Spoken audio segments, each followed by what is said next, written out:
வம்சத்தானாகிய யோசேப்பு என்ற நாமமுள்ள புருஷனுக்கு நியமிக்கப்பட்டிருந்த மரியாள் என்னும் கன்னிகையின் இடத்திற்கு தேவ சன்னிதானத்தில் நிற்கிற காபிரியேல் என்னும் தூதன் நற்செய்தியை அறிவிக்க தேவனாலே அனுப்பப்பட்டார். மரியாள் இருந்த வீட்டில் தேவதூதன் பிரவேசித்து ஒப்பில்லாத தேவனை அவதாரம் கேட்கிறவரை முன்னறிவிக்கிறார்.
நீ தேவனிடத்தில் கிருபை பெற்றாய். இதோ நீ கர்ப்பவதியாகி ஒரு குமாரனை பெறுவாய். அவருக்கு இயேசு என்று பெயரிடுவாயாக. இது எப்படி ஆகும்? நான் ஒரு புருஷன் அறியேனே. பரிசுத்த ஆவி உன்மேல் வரும். உன்னதமானவருடைய பலம் உன்மேல் நிழலும். ஆதலால் உன்னிடத்தில் பிறக்கும் பரிசுத்தம் உள்ளது தேவனுடைய குமாரன் எனப்படும். இதோ நான் ஆண்டவருக்கு அடிமை. உமது வார்த்தையின்படியே எனக்கு ஆக கடவுள்.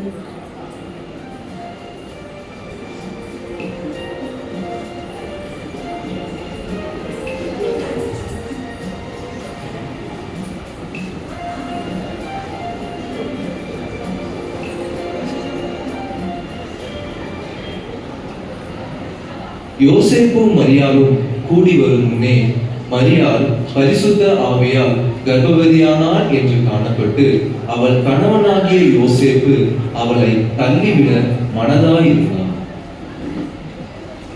மரியாளோ இப்பொழுது கர்ப்பம் தரித்திருக்கிறாள். இனி நான் அவளை எப்படி மணந்து கொள்ள முடியும்?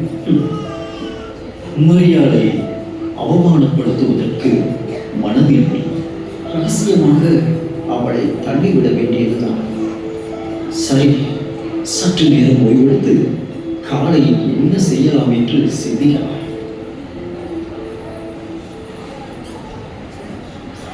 தாவீதின் குமாரனாகிய யோசேப்பு உன் மனைவியாகிய மரியாளை சேர்த்துக் கொள்ள ஐயப்படாது.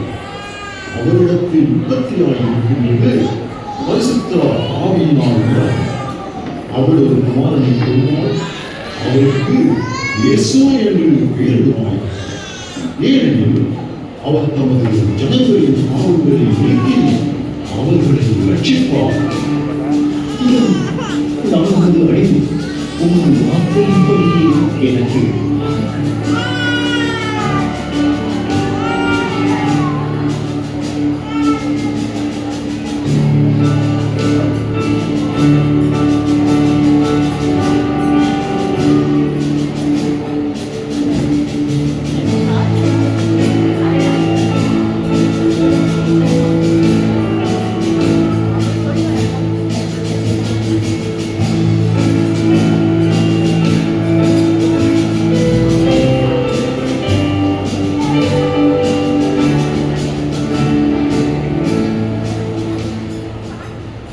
இதனால் ஊர் மக்களுக்கு தெரிவிப்பது என்னவென்றால், அவரவர் தங்கள் சொந்த தேசங்களுக்கு சென்று குடிமதிப்பு எழுதும்படி அகஸ்து ராயனால் கட்டளையிடப்பட்டுள்ளது. அப்பொழுது யோசேப்பு தான் தாவீதின் குடும்பத்தானும் வம்சத்தானுமாய் இருந்தபடியால் தனக்கு மனைவியாக நியமிக்கப்பட்டிருந்த கர்ப்பவதியான மரியாளுடனே குடிமதிப்பு எழுதும்படி கலிலேயா நாட்டிலுள்ள நாசரேத் என்னும் ஊரிலிருந்து யூதேயா நாட்டிலுள்ள பெத்லகேம் என்னும் தாவீதின் ஊருக்கு போனார்.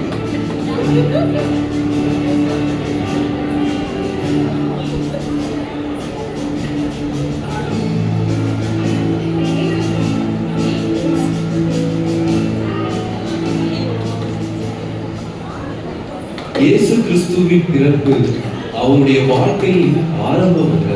ஏற்கனவே அவர் இருந்தவராகவே இருந்தவர். பிறப்பின் மூலமாக இந்த உலகத்தில் வந்தவர். உலகில் பிறந்த குழந்தைகளிலே தண்ணீரற்ற குழந்தையாக கன்னியின் பிறப்பு என்கின்ற பெருமையோடு வலம் வரும் குழந்தையின் பிறப்பைத்தான் நாம் இன்று கொண்டாட வந்திருக்கிறோம். பிதாவின் இயக்கத்தை புரிந்து கொண்டு நமக்காக இப்போ உலகம் வந்தவரை இன்று நம் இருதயங்களில் ஏற்றுக்கொள்வோம்.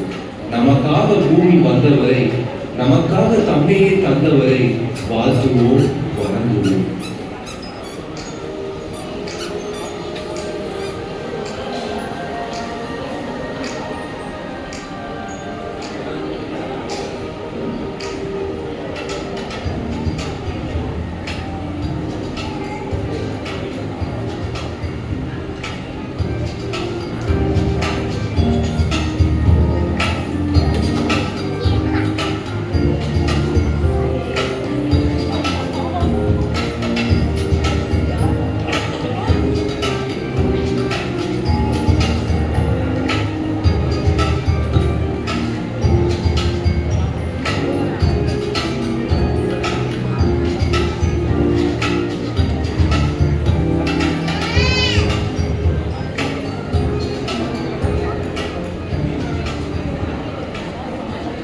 அப்பொழுது அந்த தேசத்திலே மேய்ப்பர்கள் வயல்வெளியில் தங்கி ராத்திரியிலே தங்கள் மந்தையை காத்துக் கொண்டிருந்தார்கள்.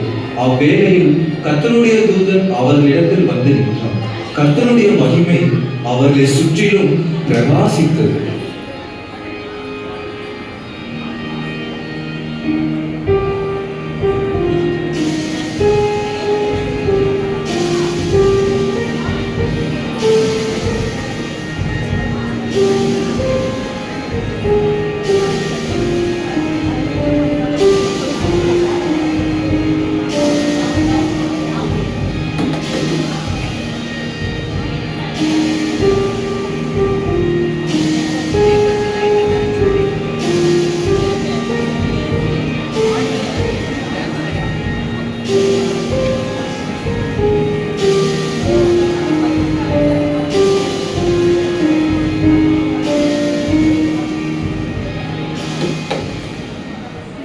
பயப்படாதீர்கள், இதோ எல்லா ஜனத்துக்கும் மிகுந்த சந்தோஷத்தை உண்டாக்கும் நற்செய்தியை உங்களுக்கு அறிவிக்கிறேன்.